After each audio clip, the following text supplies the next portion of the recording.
আমার প্রিয় বন্ধুরা, একটা আজকে হঠাৎ করে খবর পেলাম। খবরটা পেয়ে মনটা খুব ভারাক্রান্ত। বাংলাদেশে নাকি স্যামসাং আর স্মার্টফোন বানাবে না এবং টাটা বাই বাই করতে চলেছে স্যামসাং বাংলাদেশ থেকে। পুরো ব্যাপারটা অবশ্যই আপনাদের খুলে বলবো।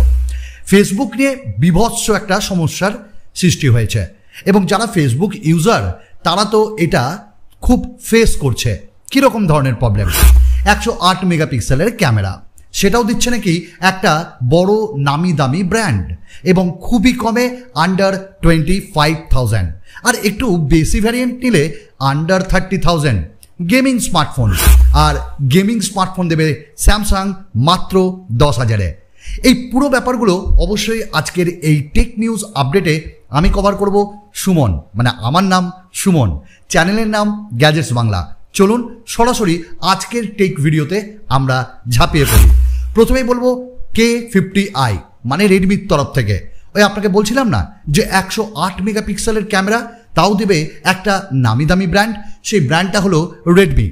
এরকমটাই দাবি করেছেন বিখ্যাত টিপস্টার ক্যাসপার, এবং তিনি বলছেন রেডমি নোট 11T প্রো ওটা ভারতে লঞ্চ হবে রেডমি K50i নামে, এবং যেটা আরেকটা ভ্যারিয়েন্ট আমাদের নোট 11Tর সেটা নাকি পোকো X4 GT নামে লঞ্চ হবে।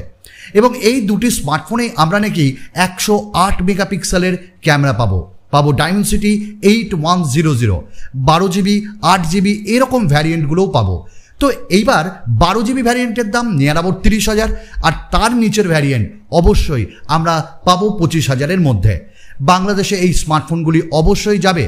এবং একটা কথা বলে রাখি, এই যে 108 মেগাপিক্সেলের ক্যামেরা, এইটা কিন্তু পিক্সেল বিনিংয়ের মাধ্যমে, এবং অবশ্যই বাংলাদেশে এগুলির দাম 30 থেকে 35,000-এর মধ্যে থাকবে।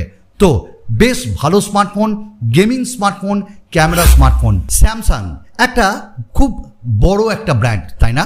এবং এই ব্র্যান্ডটি নাকি বাংলাদেশ এবং ভারত থেকে গুটিয়ে নিচ্ছে নিজের ব্যবসা। না, ব্যাপারটা একটু অন্যরকম করে ভাবি। আমাদের এই স্যামসাং তাদের ব্যবসা স্মার্টফোনের ক্ষেত্রে বন্ধ করছে না, তারা বন্ধ করছে ফিচার ফোন। অর্থাৎ এই যে ফিচার ফোন বিভিন্ন ব্র্যান্ড বানায়, তার মধ্যে থেকে স্যামসাং কিন্তু একটা।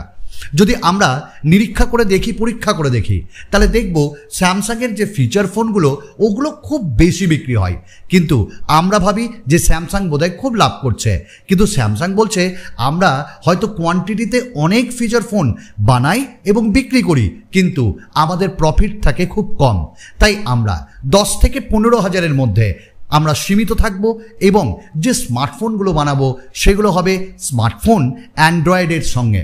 এবং আমরা আর আগামী দিনে ফিচার ফোন বানাবো না। বাংলাদেশ এবং ভারত দুই জায়গা থেকেই Samsung tata bye buy from feature phone. আমাদের নেক্সট যে টেক আপডেটটা সেটা ফেসবুককে নিয়ে। ফেসবুক প্রতিনিয়তই সুরকিওতে থাকে। সুরকিও আপনার মুখে থাকবে, ওর মুখে থাকবে, দুটি কারণের জন্য, কখনো বাগস আর কখনো আপডেট। নিয়মিত আপডেট দেয় এই ফেসবুক নিয়ে একটা প্রচণ্ড সমস্যা হচ্ছে। সমস্যাটা, আপনি যখন পোস্ট করছেন কোনো কিছু, ফটো হতে পারে, আপনার কোনো পোস্ট করছেন কোনো এনিথিং, তো সেইখানে কে লাইক করছে সেটা দেখা যাচ্ছে না, আর লাইক করছে এটা দেখা গেলেও কে লাইক করছে সেটাও দেখা যাচ্ছে না। রিয়াকশন, এটা একটা বড় সড়ো বাগস হয়ে দাঁড়িয়েছে।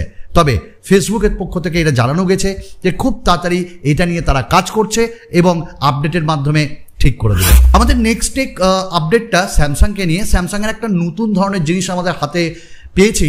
স্যামসাংয়ের এমন একটা স্মার্টফোন আই থিঙ্ক লঞ্চ হবে যার কোড নেম এবং বিভিন্ন সাইটে এটি লিস্টেড হয়েছে। তার মধ্যে নাম দেখা যাচ্ছে গ্যালাক্সি এক্স কভার 6 প্রো, এবং দেখা যাচ্ছে এটা খুব তাড়াতাড়ি আসছে। ইন্ডিয়ার যে BIS সার্টিফিকেশন সাইট সেখানে এটি দেখা গেছে। তো উই ক্যান এক্সপেক্ট যে একটা নতুন ধরনের স্মার্টফোন বোধহয় এক্স কভার বলে। তো আমরা প্রত্যেকেই ওয়েট করে আছি কি ধরনের এই স্মার্টফোনটা হতে চলেছে, ওটা আপনাদের সাথে আমিও দেখব। আপনারা সাপোর্ট করেন, আপনারা লাইক করেন, তাই তো আমরা বলি বন্ধু লাইক যদি করতে ভুলে যান তাহলে অবশ্যই লাইক করে দিন ভাই, কারণ আপনারা ওই একটা লাইক ইউটিউবের অ্যালগোরিদমকে এত হেল্প করে যে আমাদের এই ভিডিওটি রিচ পাবে, অন্যান্য মানুষের কাছে পৌঁছবে। নেক্সট এক আপডেট আমরা স্যামসাংকে নিয়ে আবার একটু কভার করব। একটা সস্তার স্মার্টফোন, ওই বললাম না প্রথমেই যে গেমিং স্মার্টফোন, তাও আবার যদি 10,000-এর মধ্যে পাওয়া যায়, 15,000-এর মধ্যে পাওয়া যায় স্যামসাংয়ের পক্ষ থেকে, এবং ওটি 5G, তাহলে কেমন হয়? স্যামসাংয়ের আরেকটি স্মার্টফোন যেটা 4G ভ্যারিয়েন্ট হিসাবে আসবে, স্যামসাং A13 4G। স্যামসাংয়ের এই মডেলটির নাম SM-A13 7F, এবং যেখানে আমরা মিডিয়াটেক হিলিও G80 চিপসেট পাবো, ওয়াটার ড্রপ নচ পাবো, বেজেলস একটু থাকবে, বাট 5000 mAh ব্যাটারিও পাবো, আমরা ক্যামেরাও পাবো দুর্ধর্ষ। এই স্মার্টফোনটি একদম বেসিক দামে আসবে, এবং মিডিয়াটেকের যে হিলিও এই চিপসেটটি, এইটা গেমিংয়ে আপনাকে সাহায্য করবে।